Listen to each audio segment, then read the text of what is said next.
The first thing I noticed about her was the way she held her hands. My father's funeral was a gray, thin affair. A handful of people stood in the small chapel, their breath misting slightly in the damp chill. I was numb, a dry-eyed statue in the front row, listening to a minister I'd never met speak about a man he'd never known. A private man, he said, a man of few words. That was one way to put it. I was thinking about the ham sandwich I'd left half-eaten on my kitchen counter that morning, about whether I'd turned the heater off, about anything but the polished box at the front of the room. And then, as people began to file out, offering me limp handshakes and murmured, "Sorry for your loss, Alara," I saw her. She was standing by the heavy oak doors at the back, a silhouette against the weak light filtering in from outside. She wasn't approaching, just watching, a stranger. I gave her a faint, polite nod, the kind you give to a distant coworker or someone you think you might have met once. She took a step forward, then stopped. It was when she clasped her own hands in front of her, fingers lacing together, the right thumb rubbing a slow, anxious circle over the left knuckle, that my breath hitched. It was a tiny, unconscious gesture, a nervous habit. My nervous habit. I stared. She was my age. Her hair was a different style, a soft, dark bob where mine was long and usually tied back. But the color was the same, that deep chestnut that turns reddish in the sun. Her face, it was like looking into one of those fairground mirrors that doesn't distort, but shifts. The same arch of the brows, the same set of the eyes, though hers seemed softer, warmer. The same slight, almost imperceptible quirk at the corner of the mouth. My heart began a slow, hard thud against my ribs. A coincidence, a trick of the light, of grief, of a mind looking for distraction from the hollow finality of death. She saw me looking. Her own eyes widened just a fraction. She unclasped her hands, then clasped them again, that same thumb circle. She took a final, decisive step toward me. The few remaining mourners seemed to melt away, leaving us in a bubble of quiet, surrounded by the scent of old hymnals and dying lilies. "Alara?" she said. Her voice was different, softer, with a gentle melodic lilt where mine is flatter, more direct. "Yes," I said. My own voice sounded strange to me. "I'm sorry, do I—" She shook her head, a small, tight movement. "No, you don't know me." She swallowed, her throat working. "My name is Clara Evans." She paused, as if the next words were stones she had to lift. I think I was your father's daughter, too." The world didn't spin, the floor didn't open. It was subtler, more terrifying than that. It was as if the quiet of the chapel thickened, pressing in on my ears. The minister's earlier words echoed, "A private man." "That's not possible," I heard myself say, calm, rational. "I'm an only child." Clara, this stranger with my hands, my face, looked at me with an expression of such profound pity and shared pain that my denial withered in my throat. She reached slowly into the pocket of her coat and pulled out a small, worn photograph. She held it out. It was a picture of my father, younger, in his early 30s, his hair still fully dark, his face not yet set into the permanent lines of disappointment I knew. He was smiling, a real, unguarded smile I had seen in maybe 3 other photographs in my life. And he was holding 2 tiny, swaddled infants, one in each arm. He was looking down at them with a look of awe and terror and devastation all at once. Written on the white border in faded blue ink was a date, my birthday, and 2 names, Alara and Clara. My life with my father was built on a foundation of quiet. Not peaceful quiet, but the heavy, brittle quiet of a house where too much has been left unsaid for too long. Our home was a 3-bedroom semi in a neighborhood that never changed. It was tidy, dusted, mechanically functional. Meals were at 6 p.m., dishes were washed and put away by 7, and by 8 he would retreat to his study with a book, the door clicking shut with a sound as final as a period at the end of a sentence. My mother was a ghost in that house, a beautiful, smiling ghost in a single-framed photograph on the mantelpiece. Her name was Auntie. She had my eyes, people said, though in the photo they were sparkling, alive with a joy I could only mimic. She died when you were born, was the entirety of the story I was ever given, a tragic, closed chapter. My entry into the world was tied to her exit, a fact that hung in the air between my father and me, unspoken but defining everything. I wasn't blamed, not explicitly, but I was a reminder, a living, breathing reminder of the love he lost. I learned to be quiet, to move softly, to excel in school, not for praise, he'd give a curt nod over my report card, but because it was one less thing to potentially disappoint him about. I learned to cook for myself, to mend my own clothes, to sit with my own childhood fears. He provided roof, food, textbooks. It was a transaction, and I learned not to ask for emotional change he could not give. I thought that was just what fathers were, distant, wounded. I built a life around that understanding. I became a graphic designer, a job that suited my quiet, observant nature. I had friends, a boyfriend for a few years in my late 20s, but something always held me back from true vulnerability. I had a blueprint for love that was fundamentally unsafe, a love that was about loss and silence. I lived in a flat I rented, visiting my father every other Sunday for a stiff hour-long lunch where we discussed the weather, the news, the state of the garden. We were two satellites in a fixed, lonely orbit. The day he died was a Tuesday. A heart attack, they said, quick. The neighbor who found him said he was at his desk, a ledger open in front of him. He was 68. The policewoman who came to my door was kind. "Is there anyone you need to call?" she asked. I looked at my phone. There was no one. No siblings, no aunts or uncles he'd kept in touch with. Just me, Elara Vance, only child, sole mourner. Planning the funeral was like planning a conference for a client I didn't know. I chose the casket, the flowers, the scripture readings based on a vague sense of what was appropriate. I found his will in his desk drawer, as neat and unemotional as the man himself. Everything to me, the house, his savings, a small investment portfolio. It felt less like an inheritance and more like the final transfer of responsibility for a life that had never really been shared. And now, standing in the echoing chill of the chapel, holding this photograph that shattered my entire history, I realized I hadn't even known the first thing about him. My fingers were cold as I traced the faces in the photo. Two babies, Elara and Clara. "Where did you get this?" I whispered, my voice barely audible. "From my mother, my adoptive mother. Her name is Margaret Evans." The name meant nothing to me. I shook my head. "She was your father's sister," Clara said gently, as if explaining to a child. A dizzying wave of confusion hit me. "I don't have an Aunt Margaret." "You do," Clara said. There was no triumph in her tone, only a deep, resonant sadness. "She lives in Cornwall. She raised me. She told me the story, our story, when I turned 18. She gave me this photo and my original birth certificate." She took a steadying breath. "Our mother, Anya, died giving birth to us. It was a traumatic, complicated delivery.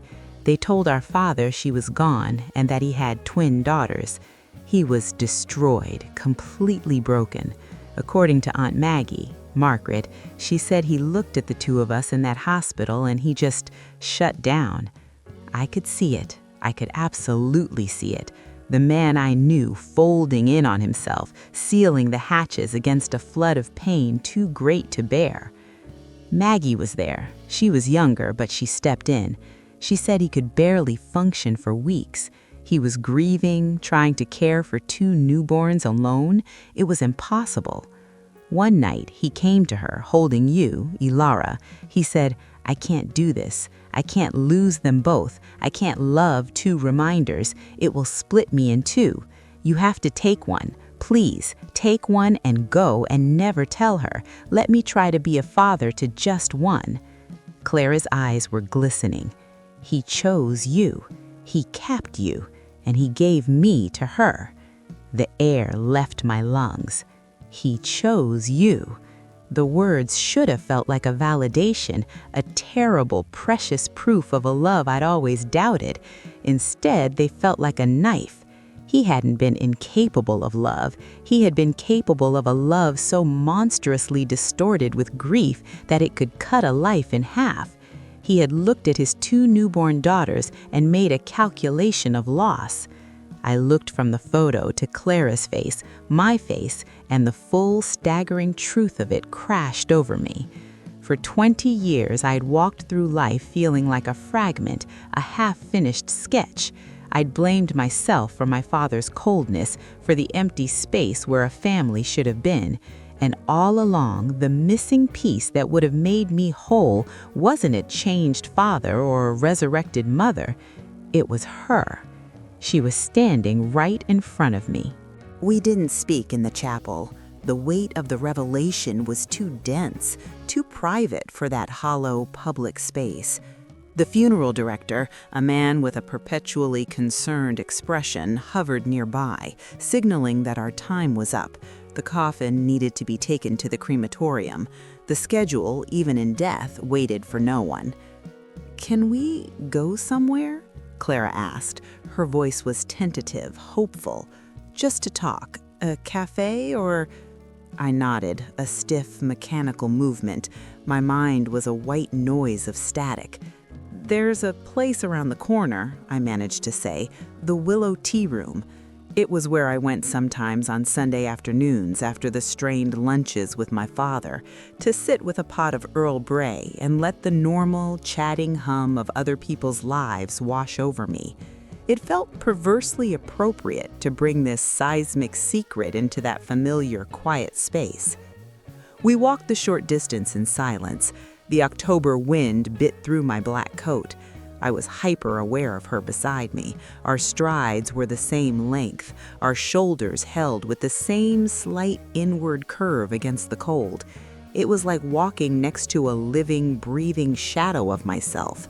People passing us did a slight double-take, their eyes flicking between us with puzzled curiosity.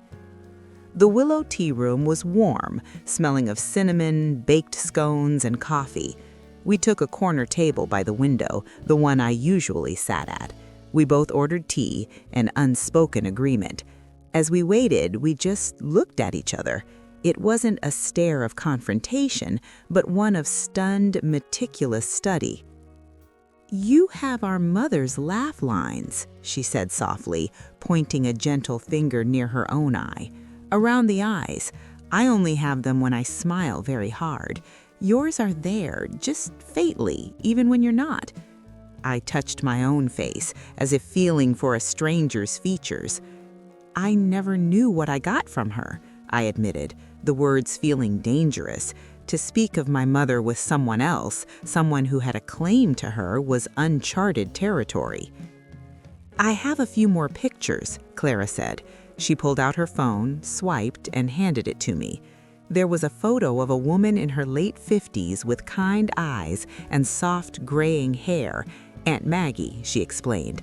And then another treasure, a scanned image of our mother, Anya, in a sun-drenched garden, heavily pregnant, laughing with her head thrown back. She was radiant, her hands cradling her swollen belly. "Us," I thought with a jolt. She was laughing with us. "Maggie has more," Clara said. "Letters, diaries our mother kept. She wanted me to know her, to feel connected." A sharp, unexpected pang of jealousy, hot and acidic, shot through me. I had one formal portrait. Clara had diaries. Clara had a story. Clara had been wanted.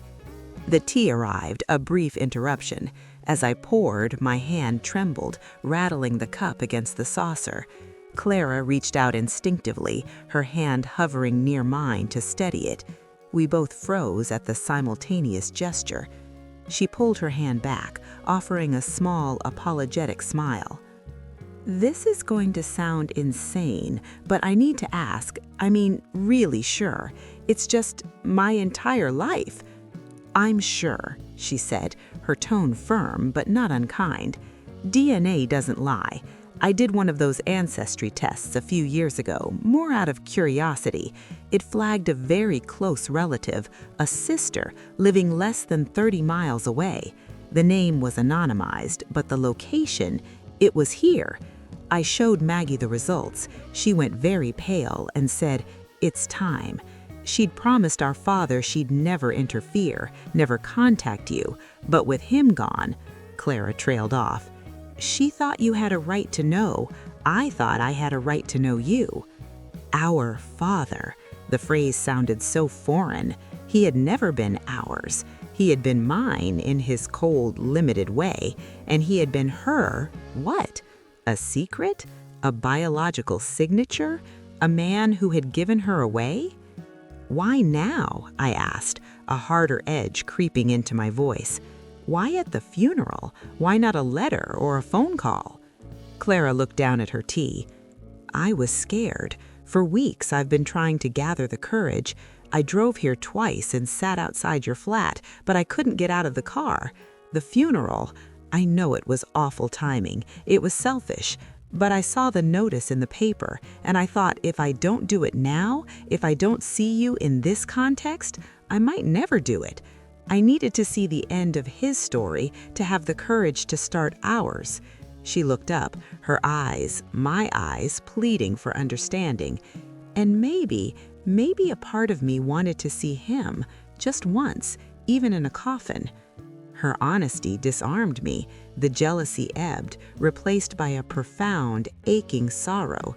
She had come to mourn a ghost, just as I had, but her ghost was even more intangible than mine. The first clue, the first fissure in the bedrock of my reality, wasn't her appearance. It was the dawning realization that every assumption I'd ever made about my loneliness was wrong. The silence in my childhood home wasn't the silence of a man mourning one lost love and struggling with one child. It was the silence of a man holding a catastrophic, life-altering secret. Every withheld hug, every avoided conversation, every closed door, they weren't just the actions of a grieving widower. They were the actions of a man terrified his carefully constructed lie would be discovered. He wasn't just protecting himself from the pain of remembering my mother.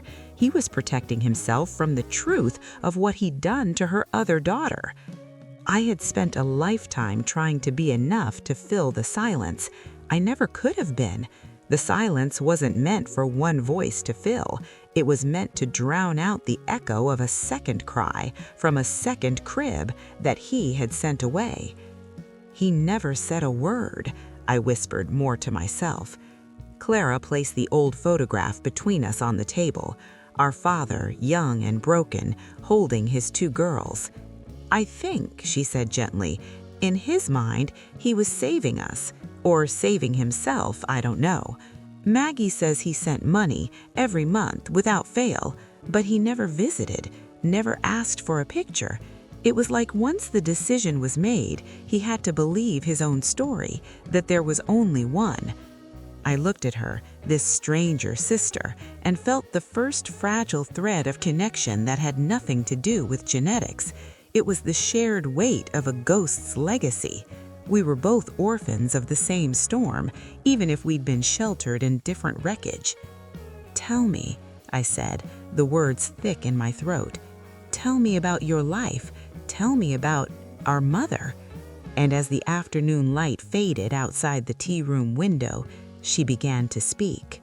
Clara's life sounded like a sketch from a storybook I might have read as a lonely child, a fantasy of what a family could be. Aunt Maggie, a primary school teacher, had never married. She dedicated her life to Clara, raising her in a small seaside cottage in Cornwall filled with books, the smell of salt and baking, and open, effusive love. There were beach picnics, Christmases with handmade decorations, scrapbooks, and a childhood nickname, Clara Bear. There were teenage rows and reconciliations, university parents' days, and a mother who was a best friend.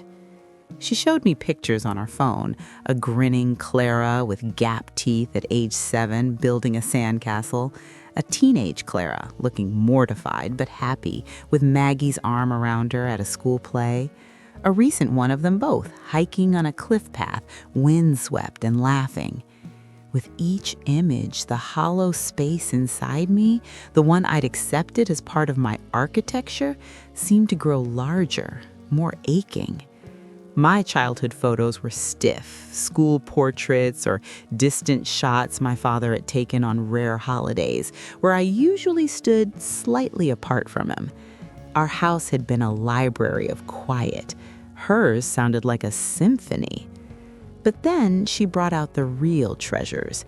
From her large handbag, she carefully extracted a small cloth-bound diary and a bundle of letters tied with a faded ribbon. "Maggie saved these," Clara said, her voice reverent.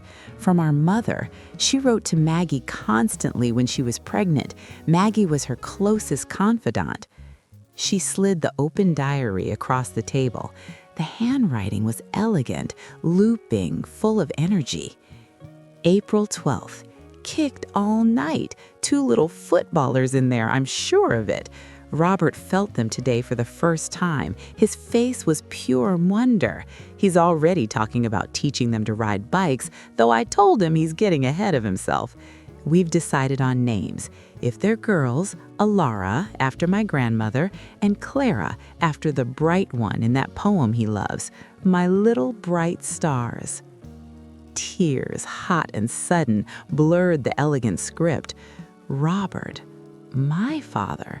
I could not reconcile the man in this diary, the one with a face of pure wonder, with the silent figure at the dinner table. I had never heard him speak a poem in his life. Clara's finger pointed to another entry later in the pregnancy. July 3rd. So big now, I can't see my feet. The doctor confirms it. Twins. Robert went pale, then laughed, then looked terrified, then kissed me. "Double the trouble, double the love," he said. "We are so lucky, so lucky." Double the love. The phrase was a physical blow. I turned the page, my heart thundering. The entries grew shorter, more tired, but the love was a constant thrumming note. The final entry was dated just 3 days before my birthday, our birthday. August 19th. So tired, but so ready. Hospital bag is packed. Robert is nervous as a cat, cleaning everything twice. I told him to relax. Our girls will be here soon and we'll be a family. A proper, messy, wonderful family of 4. I can't wait to hold them. I couldn't read anymore. I pushed the diary back, my vision swimming. That was the woman my father had loved. That was the future they had dreamed of, a family of 4. "What happened?" I whispered, though I knew the end, after we were born. Clara untied the ribbon. The letters were not from our mother, but from Maggie to a friend, written in the awful aftermath. She let me read one. "Robert is a shell.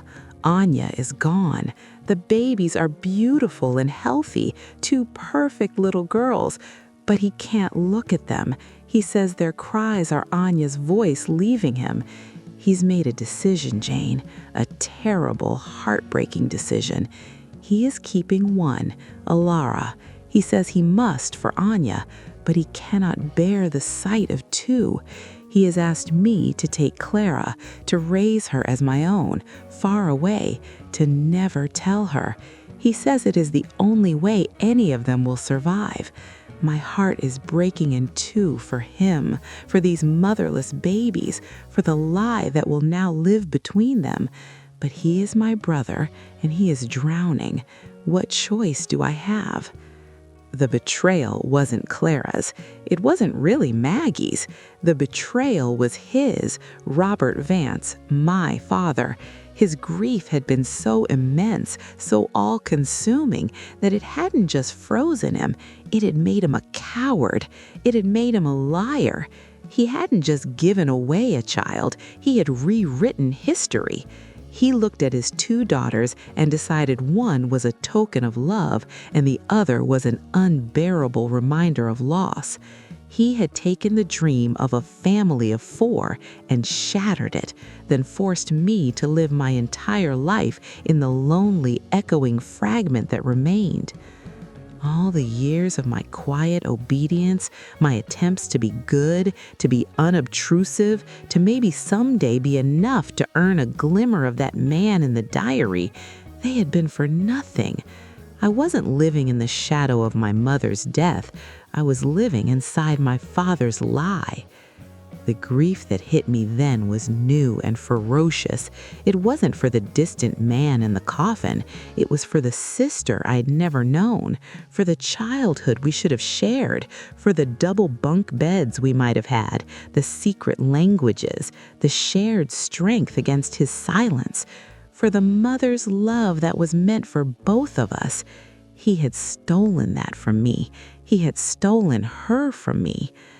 I looked up at Clara. Her own cheeks were wet. She understood. She had lived with the knowledge of this loss for years, but for me, it was a fresh amputation. All my life, I said, my voice cracking, I felt like I was waiting for something, for him to wake up, to see me, to be the dad in that diary. I thought the emptiness was because I wasn't good enough, or because I reminded him too much of her. A sob broke through. But the emptiness was you. It was always you. It was the full, devastating discovery. The truth wasn't just that I had a twin. The truth was that my father, in his profound, flawed humanity, had chosen a path of solitary sorrow for us both and called it survival. He had betrayed the memory of the vibrant woman who wrote those diary entries. He had betrayed the trust of the sister who took his secret child. And he had betrayed me every single day with his silence. Clara didn't try to offer empty comfort. She didn't tell me it was okay. She simply reached across the table, past the teacups and the ancient diary, and took my hand. Her hand was warm, solid, the same shape as mine, and for the first time in my life, holding the hand of another person felt not like a demand or a politeness, but like an anchor, like coming home to a place I'd never been, but had always missed. We sat there in the tea room as dusk fell, 2 women with one shattered past, holding on to the only real thing we had found in the wreckage, each other. The tea grew cold in its pot. The waitress had discreetly left the bill on the edge of the table, a silent signal that closing time was near. The world outside the window had turned to deep indigo, streetlights casting pools of orange on the pavement, but inside our corner, time felt suspended. Clara's hand in mine was a fixed point of reality. The initial shock was hardening into a cold, clear sense of purpose. The numbness of my father's funeral was gone, burned away by a sharper, more alive emotion, a righteous, focused anger. Not the screaming kind, but the kind that settles in your bones and clarifies your vision. "I need to see the house," I said, finally breaking the long silence. My voice was steadier than I expected. Clara tilted her head, questioning. "His house. Our house, I suppose, where I grew up. I went there after he died to start sorting through things, but I was looking at it through the old lens. I need to see it now, knowing this." I looked at her, the twin who was a stranger, yet the most familiar person I'd ever met. "Will you come with me?" A flicker of anxiety crossed her face, but it was followed by a resolute nod. Yes, I need to see it too. We drove in my car. The short journey passed in a silence that was now charged, not empty. I fumbled with the keys at the front door of the quiet, orderly, semi-detached house. Stepping inside always felt like stepping into a museum of a life barely lived. The air was cool, still, smelling faintly of furniture polish and old paper. But tonight it felt different. It felt like a crime scene. I flicked on the lights. Everything was as I'd left it 2 days prior, pristine, untouched. The vacuum lines on the beige carpet, the cushions plumped on the sofa, the empty fruit bowl on the dining table. Clara stepped in behind me, her breath catching.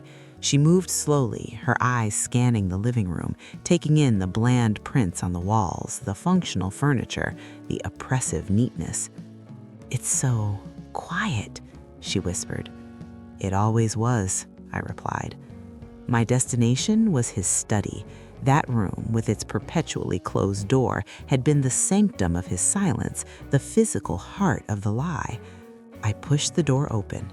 The desk was as the neighbor had described, the ledger open, a pen laid neatly beside it.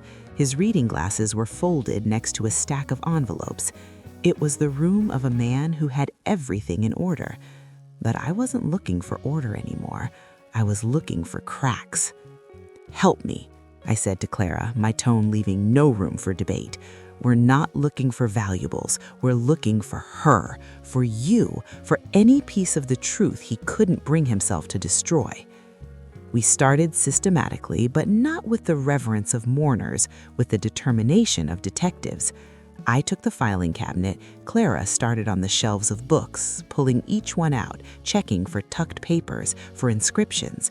For an hour, we found nothing but the detritus of a financial life: tax returns, insurance policies, appliance manuals, the sterile record of a man who existed on paper. Then Clara made a small sound. "Ilara." She was kneeling by the bottom shelf, behind a set of old leather-bound encyclopedias no one had opened in decades. In the dark space behind them, her fingers had found a small metal lockbox. It was green, with a simple keyhole, dusty and cold to the touch.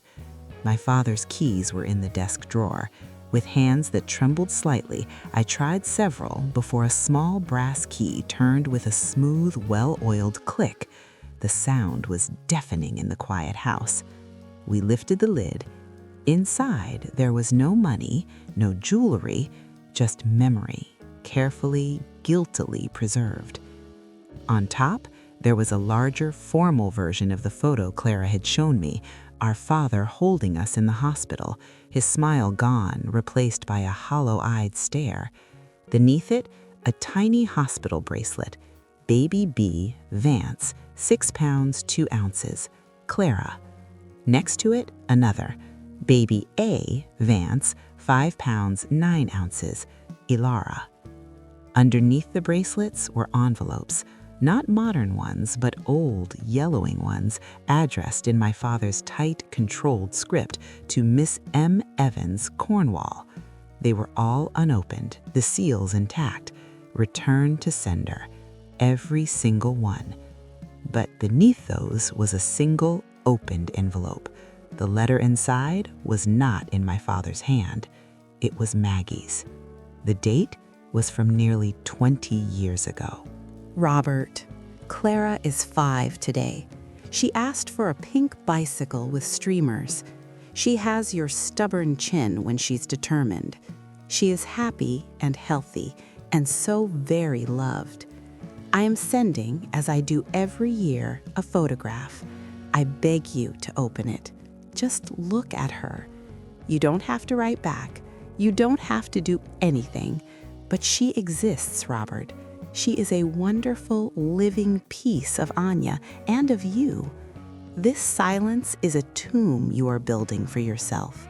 Please, for her sake, and for Alara's, and for your own, don't die in it. Your sister, Maggie." Attached was a faded color photo of a beaming 5-year-old Clara with missing front teeth, sitting proudly on a new pink bicycle. My father had kept the letter. He had kept the photo, but the unopened envelopes beneath it told the real story. He had never been able to face a reply. He had taken this single acknowledgement of her existence, locked it away in the dark, and tried to forget. My reaction was not more tears. It was a deep, settling coldness, the final piece of evidence. He had known.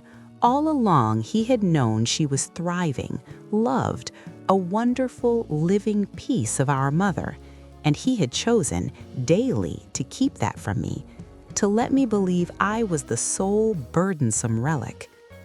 I picked up Clara's tiny hospital bracelet, the plastic fragile with age. I picked up mine. I held one in each palm, the weights identical. "He was wrong," I said, the words firm in the quiet study. He thought loving two would split him in two, but not loving both. I looked at Clara, her face a mirror of my own grief and dawning strength. That's what shattered everything. The action I took then was simple, but it felt like the first true act of my life. I didn't throw the box away. I didn't scream or rage. I took the photo of him holding us. I took the 2 bracelets, and I took Maggie's pleading letter. I placed them carefully on the desk. Then I took my phone. I opened the camera. I positioned the 2 bracelets side by side on the letter with the photo behind them. I captured it. "What are you doing?" Clara asked softly. "Documenting the truth for us. This isn't about revenge against a dead man. It's about reclaiming a story he tried to bury." I slipped the treasures into my own bag. This evidence doesn't belong in the dark anymore. We left the study, turning off the light, closing the door on the museum of his loneliness. The house no longer felt like my childhood home. It felt like a shell I had finally outgrown. Standing in the hallway, Clara looked at me. What now? The answer came to me with a certainty I had never felt before. "Now," I said, "we go to Cornwall. We meet our aunt. We see the other half of our life." It wasn't a confrontation. It was a pilgrimage. The reaction to the betrayal was not to wallow in the lie, but to step decisively, together, toward the truth that had been waiting for us for 20 years. The drive to Cornwall the next morning was a journey into a new world. The rigid gray landscapes of my hometown softened into rolling hills, then gave way to the dramatic cliff-framed vistas of the coast. The air smelled different, salty, wild, untamed. It was a fitting backdrop for the unraveling of my tightly wound life. Clara sat in the passenger seat, a quiet but solid presence. We talked, but not incessantly. We were learning the rhythm of each other's silence, which was a different language altogether from the silence we'd grown up with.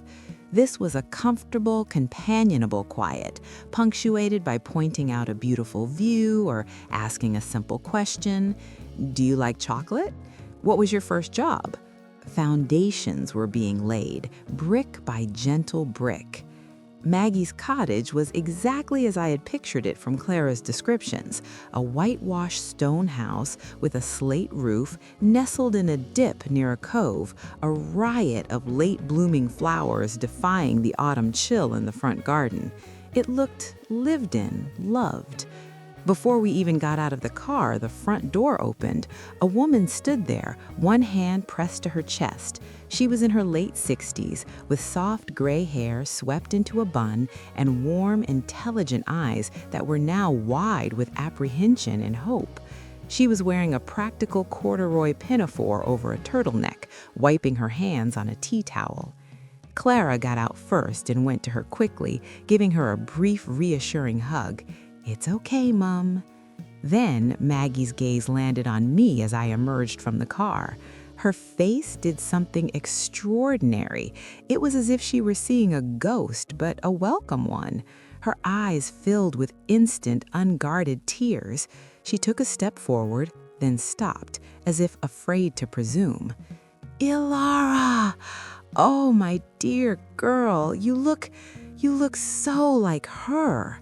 It was the second time in 24 hours I'd been greeted as a beloved ghost, but this time it didn't feel like a burden. It felt like an inheritance. "Hello, Aunt Maggie," I said. The title felt strange, yet utterly right on my tongue. That broke the spell. She closed the distance between us, and instead of a formal handshake, she took both my hands in hers.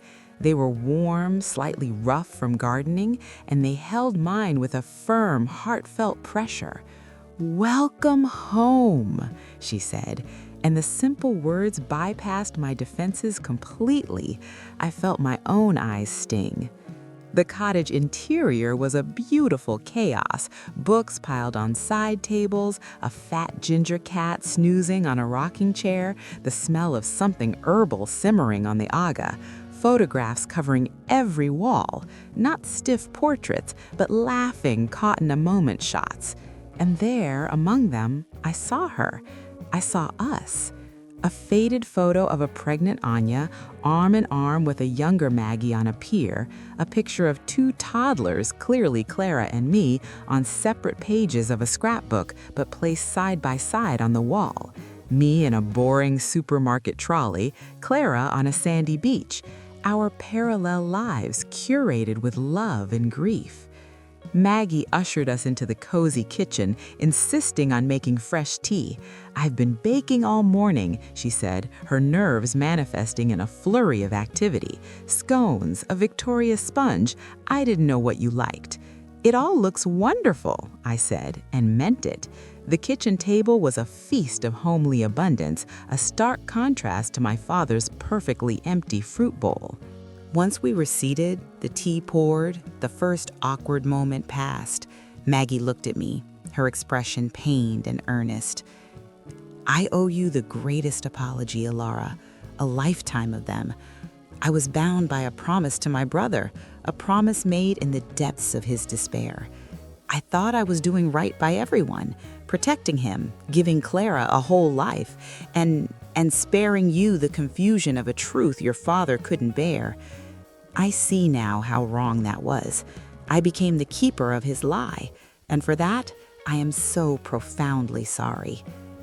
This was the public consequence, not a scandal in the streets, but the long overdue accountability in a sun-drenched kitchen. The keeper of the secret was finally confessing.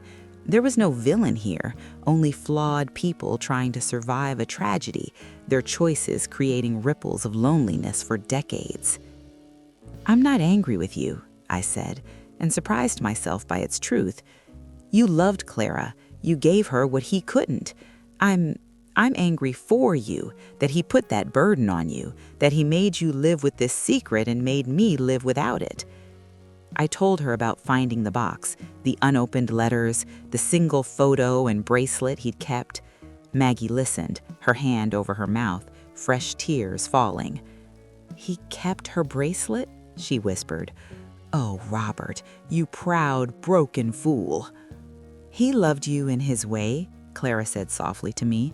"He just didn't know how to do it without destroying himself, and in trying not to drown, he pushed us both away from shore." The moral clarity that emerged wasn't about assigning pure evil to my father. It was about witnessing the devastating collateral damage of unprocessed grief. His silence had been a prison for 3 women: Maggie, the loyal sister, Clara, the sent-away child, and me, the kept-in-the-dark daughter. The consequence for him was the life he had lived and died in, a life of self-imposed exile, surrounded by the ghosts of the family he could have had. The consequence for us, the living, was the task of stitching the tapestry back together with threads of truth and courage he never possessed. Maggie brought out more evidence of our mother, her sketchbooks, she was a talented artist, her favorite records, a delicate locket with a tiny picture of her inside. "This was meant for you both," Maggie said, opening it. "There's space for 2 photos. She looked from Clara to me. "I think you should have it, Ilara, for now." I took the cool metal locket.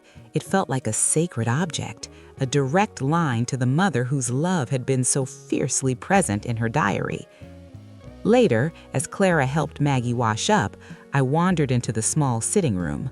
On the mantelpiece, among dozens of frames, was one that stopped me cold. It was a recent photo of Maggie and Clara smiling, and tucked into the corner of the frame was a small square picture of me. It was my university graduation photo, the one printed in the local paper. I'd sent a copy to my father. He'd never displayed it. Maggie had seen it, cut it out, and placed it here, among her family. I had been a secret, but I had also been loved from afar, claimed in a quiet corner of this warm, cluttered room. Clara came up beside me, seeing what I saw. She slipped her arm through mine, resting her head briefly on my shoulder. A simple, sisterly gesture that felt more natural than anything I'd ever known. The public consequence of the truth's unveiling wasn't shame or scandal. It was this: integration. The hidden pieces of a family were being brought into the light, acknowledged, and given their rightful place. The lie demanded separation and silence. The truth, even painful, allowed for connection. Standing there, arm in arm with my twin, in the home of the aunt I never knew I had, surrounded by the ghost of a mother who loved us fiercely, I felt a strange, powerful sense of justice. Not the punitive kind, but the restorative kind. The universe, or perhaps just the stubborn, loving persistence of the women in my family, was rebalancing the scales. I stayed in Cornwall for a week. It was not a visit. It was an immersion, a baptism into a different way of being.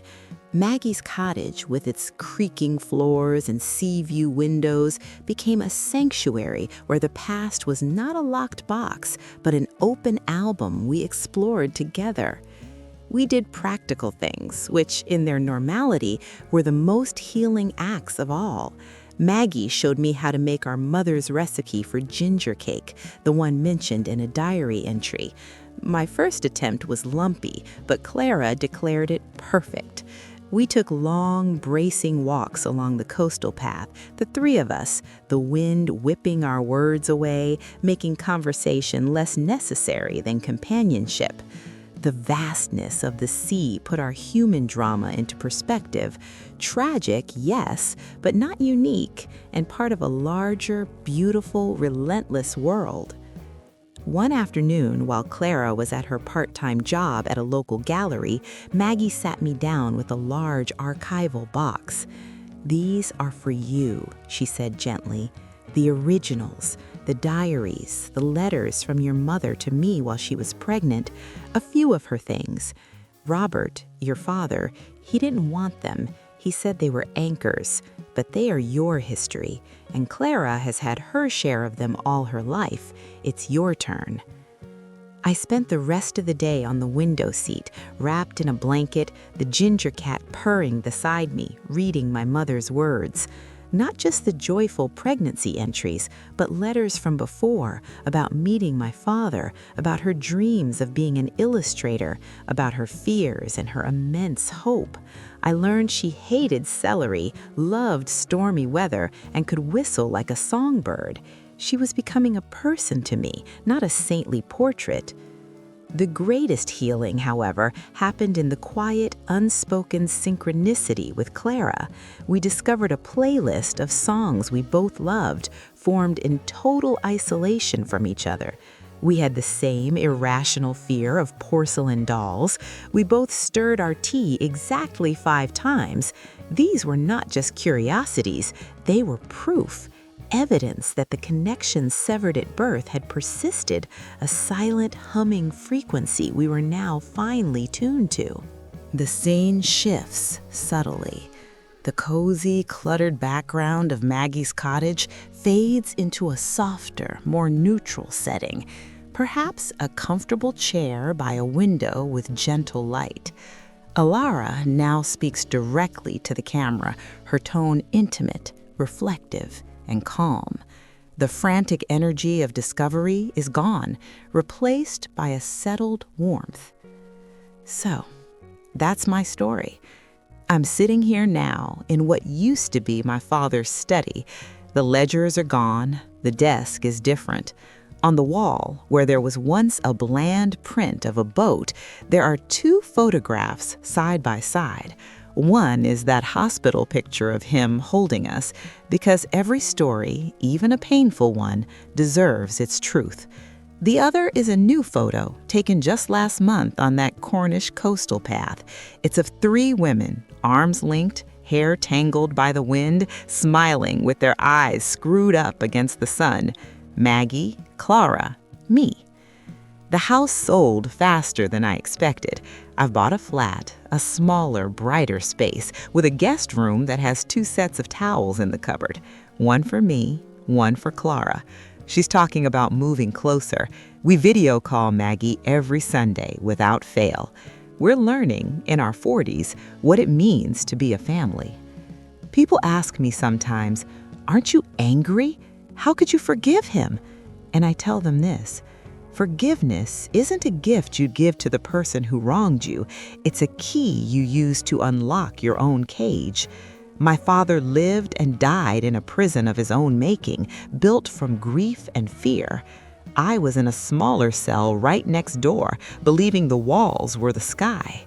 Finding Clara didn't just give me a sister, it gave me a new lens for my entire life. I look back now and I don't just see the silence. I see a man who, in his own broken way, was trying to protect the one piece of his shattered world he thought he could hold on to. He was wrong, terribly, tragically wrong. But understanding why he did it, that has been the beginning of my own peace.